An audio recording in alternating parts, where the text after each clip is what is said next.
Maligayang pagbabalik po, latest weather update po muli tayo. Ngayon po yung araw ng Miyerkules, September 13, 2023.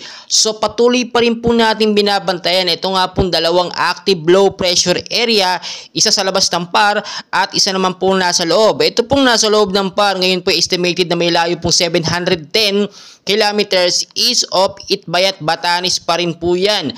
At ang hangin niya nga po ngayon bahagya pong lumakas from 35, ito po naging 45 kilometers per hour na. Malapit pa rin po sa sentro na may bugso pong pumapalo sa 55 kilometers per hour. Pa northwestward po ang kilos sa bilis po na 15 kilometers per hour. So ito lang po yung nagiging banta sa atin ngayon. Ito nga pong active low pressure area.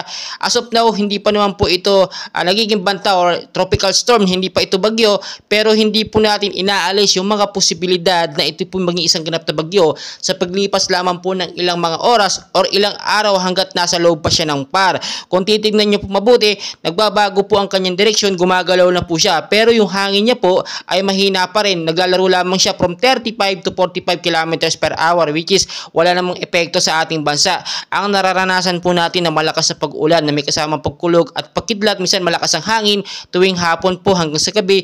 Yan pa rin po yung tinatawag natin na southwest monsoon or hanging habagat nga po na pinapalakas nga po ng mga cloud cluster na nakapalibot po sa Philippine Area of Responsibility natin. Kasama na dyan ang mga active low pressure area. Kapag malakas po ang hanging habagat, posibleng maapektuhan ito ang mga active low pressure area, which is yun yung nagiging way para lumakas sila or magkaroon ng movement, lumakas yung hangin. As of now, ito po yung ating best way, pinaka magandang paraan natin para maghanda hanggat wala pang active low pressure area or bagyo sa loob ng Pilipinas na nananalansa. Ngayon wala pa naman bagyo, so ito yung paraan natin, ito yung pagkakataon para maghanda na tayo, I'm ready tayo sa mga posibilidad na mangyari. Yung mga lugar po na bahain, especially sa Luzon, sa Metro Manila, linisin na po yung mga kanal para hindi magbara yung mga basura at makadaloy po ng maayos sa mga tubig kapag nagkaroon ng patuloy na pag-uulan.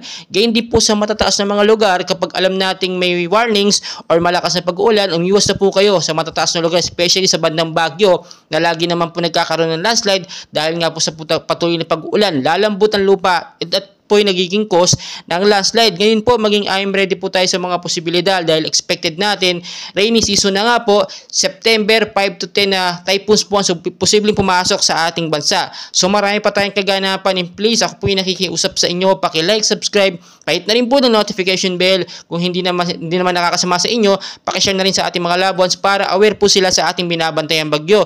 And please, don't forget to like and subscribe. Maraming salamat po.